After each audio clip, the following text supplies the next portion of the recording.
يسعد مساكم يا أحلى عالم بالعالم، يا أحلى فنانين بالعالم. كل عام وانتم بخير ورمضان كريم وينعاد علينا وعليكم بالصحة والعافية يا رب. طبختنا صغيرة منغنغة مسقسقة، طبعا لازم أكلاتنا كلياتها تكون منغنغة ومسقسقة إن شاء الله، اللي هي عبارة عن الحمص. الحمص رح نفرجيكم كل أسرار الحمص من ناحية السلق ومن ناحية التحضير، عمل المسبحة كيف تطلع معنا بيضة شاش، وبالإضافة لفتة الحمص. وبالإضافة كمان عندنا طبخات ثانية اللي هي عبارة عن بابا غنوج باذنجان مشوي، نتبل الكوسة. ويلا نبلش. بالنسبة للحمص، الحمص لازم يكون عندنا منقوع قبل بيوم، يعني أقل شيء 8 ساعات لازم ينقع الحمص بمي باردة. أما إذا مثلا صار عندكم عزيمة مفاجئة وبدك تقوم لعملية مثلا سلق الحمص أو تحضير أي شيء بمادة الحمص، هون نحن بدنا نقوم بعملية غليان المي، نغلي مي وبعدين ننقع فيها الحمص. هيك أنا بضمن لك أنه خلال ساعتين يكون الحمص شربان مي ومنقوع ونظامي 100%. بالنسبة لعملية سلق الحمص، اليوم طبعا حكي كتير لأنه في شغلات لازم نعرفها بدقة شديدة. الحمص بالطنجرة نعبيها مي بحيث تغرف عنا شي تقريبا معصم ونص المي، بنحطها على الغاز وبعد منها بنحكي لكم خطوه بخطوه. ما بنحط شيء نهائيا على الحمص ابدا، بس عباره عن حمص ومي بنحطه على الغاز وبعدين بفرجيكم. نحط الحمص مع مي على نار قويه لحتى يبلش بالغليان، بده يطلع عنا رغوه. هي الرغوه لازم تنقش كلياتها، وبعد منها بنقول لكم شو لازم تحطوا بعد ما نشيل الرغوه. هلا بالنسبه لشوي الباذنجان، بدنا نشويه بالفرن. فيك تشويه على الغاز عادي بحيث نقلبه على الغاز، على السفير، على النار، على اي شيء. انا هلا دغري بشاطه بدي اشويه بقلب الفرن، بنبعجه نحطه بالفرن وكل شوي بنقلبه شوي شوي. بالنسبه لتجهيزات الفته، عمليه تقطيع الخبز عادي.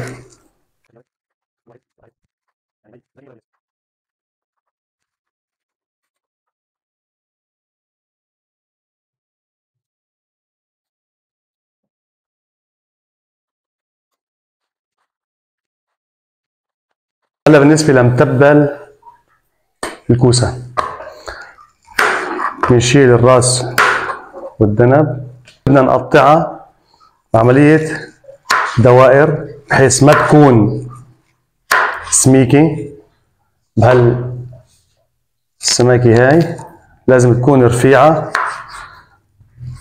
مشان نقدر نشتغل بالخطوات اللي بعدها.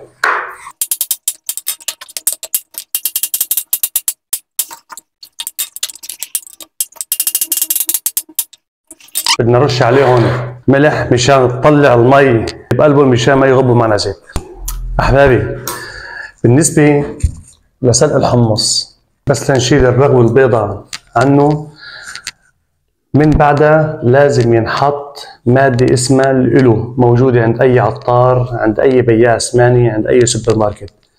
الماده الالو هي بتحافظ على تماسك حبه الحمص، وما بتعطيه لون للحمص، يعني ما بتسود، ما بتعطي لون اسود، بتضل محافظه على شقاره. بلشت عنا الرغوه تطلع، طبعا كلياتها هي بدها قش.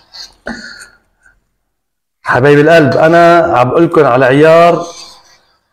عيار البيت، اما اللي بيحب يعرف عيار بالنسبه للمطاعم، بالنسبه للكميات الكبيره، انا جاهز، اتواصل معي على الصفحه وانا جاهز اعطيكم العيارات والمقادير بالكيل الوافي. اذا عيار سلق الحمص بالقد، انا عندي هون كيلو ناشف. طبعا بعد ما يشرب مي كذا هيك بده يزيد حجمه، بده يتضاعف. كل المحلات بشغل المطاعم اسمه كيلي يعني كيلو. نحن كل كيلي بنحط له ملقعه مقوبعه الو. هيدي ماده الالو، ملقعه مقوبعه. بده يفور معنا بعد ما حطينا الالو، تتفاعل ماده الالو مع الحمص مع المي المغليه. بنوطي الغاز على الاخر وبنخليه مفتوح، هالفتحه الناعمه هيدي. ربع ساعة بكون عندنا الحمص جاهز. بالنسبة للحمص السلق، طبعا عيار البدوي ما فينا، كل واحد بيتحكم على كيفه، بس أنا العيار اللي بدي أشوفه اليوم اللي هو عبارة عن تقريبا أكثر من نص كيلو لبن، يعني 3/4 الكيلو لبن، بالإضافة إلى الملح حسب الرغبة، كمون،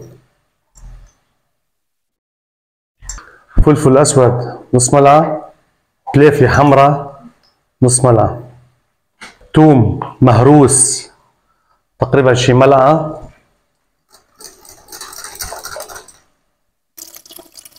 وهلا بالإضافة ل 250 جرام طحينية، يعني كل كيلو لبن بده 250 جرام طحينية، بالإضافة لليمونة. هلا بدنا نشيل الكوسيات مشان نعملهم متبل. دغري مباشرة بشيلوهم من المقلة على الطاسة اللي بدكم تطحنوا فيها. أنا عندي مكان هاند بلندر، هلا بفرجيكم كيف. هاي الكوسيات عنا تمام التمام. طبعا لازم ما نخليهم يحمروا زيادة على اللزوم مشان تضل النكهة اللي بقلبهم. هاي الكوسيات طلعناهم، هن عبارة عن حبتين كوسة، يعني بس عبارة عن تشكيل السفرة، هي مو أكثر ولا يعني مو أكثر ولا أقل.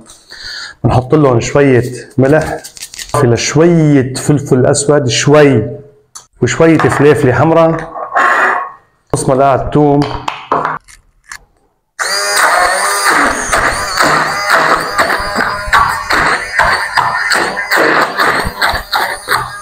باذنجان غالي فينا نعمل متبل كوسة مباشرة، الكوسة غالية فينا نعمل متبل باذنجان، اثنيناتهم غاليين فينا نعمل متبل جزر. ان شاء الله راح فرجيكم كمان حلقة بالنسبة لمتبل الجزر، بالنسبة لمتبل القرنبيط، وفي عنا كمان ان شاء الله طبخات ثانية راح ننزلها وتكون بين ايديكم. هل هيك نحن طحناهم صار بهالقوام هذا، بنشيل البدوي ونحطها على المتبل.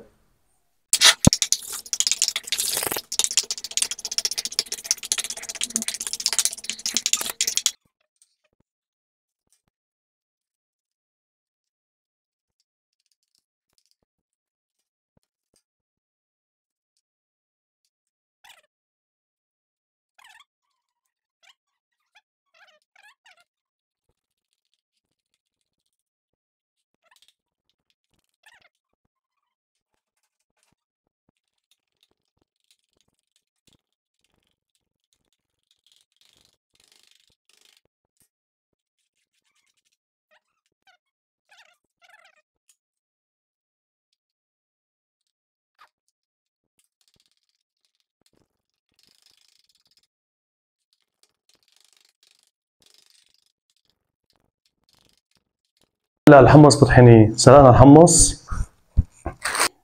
طبعا الملح حسب رغبة، بالنسبة للحامض كمان حسب التذوق الموجود، يعني إذا مثلا طحناه وخلصنا طحن وطلع بده حامض عادي، يعني فينا نزود له حامض ونحركه النظام 100%، يعني ما بيأثر عليه شيء أبدا على التحضير.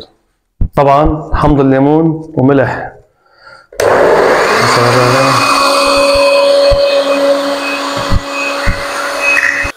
بدي انوه لشغله هون، الحمص بطحينيه اذا بدنا كل ما زاد البياض بيزيد بطريقه وحده، بس نحن بدنا نضيف له الثلج. انا هلا ما متوفر عندي الثلج، كل ما حطيت ثلج بدل المي او مع المي بيزيد له البياض.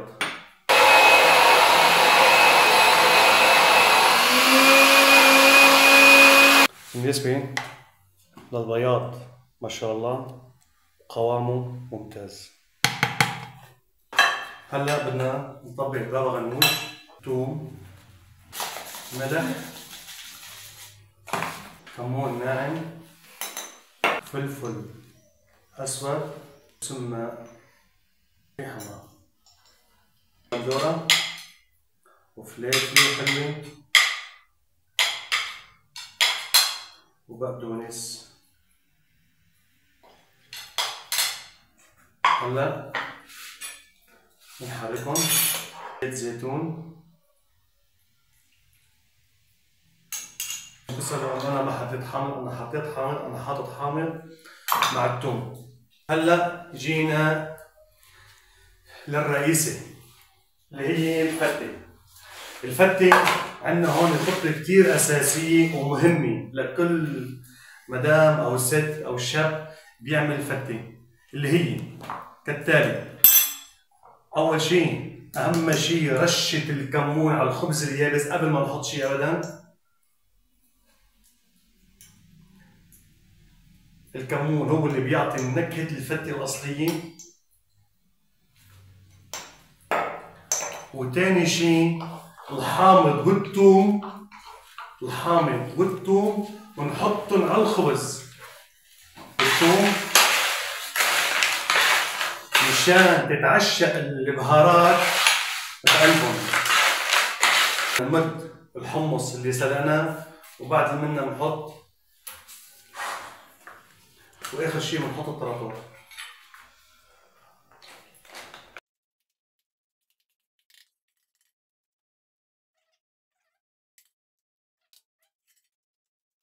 نسقيهم.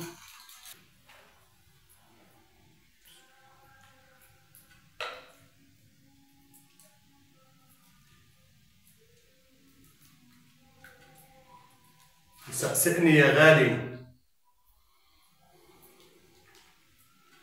ايه شربني قد ما فيك. شربها زوم، شربها من هالنكهة وهالبهارات الطيبة والنكهة الأساسية.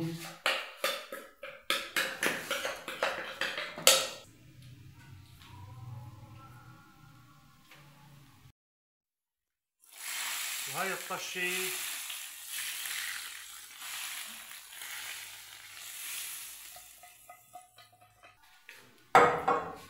هذا البابا غنوج كمان جاهز. وهلا جينا للمتبلات الكوسيات الطيبات، وهيك خلصنا اكلتنا اليوم. ان شاء الله صحتين والف هنا، اللي هي عباره عن حمص ناعم والبابا غنوج الباذنجان مع الخضره والمتبل الكوسه الكامل الفتة من كتر ما هي كبير الصينية ومنغنغة ومعشقة فيها شربت الزوم كلياته. وبتمنى لكم افطارا شهيا وصياما مقبولا. بدي انوه لشغله، لا تنسونا من اللايكات، من التعليقات الحلوة اللي لكم. وكان معكم الشيف علي، صحة وهنا، سلام.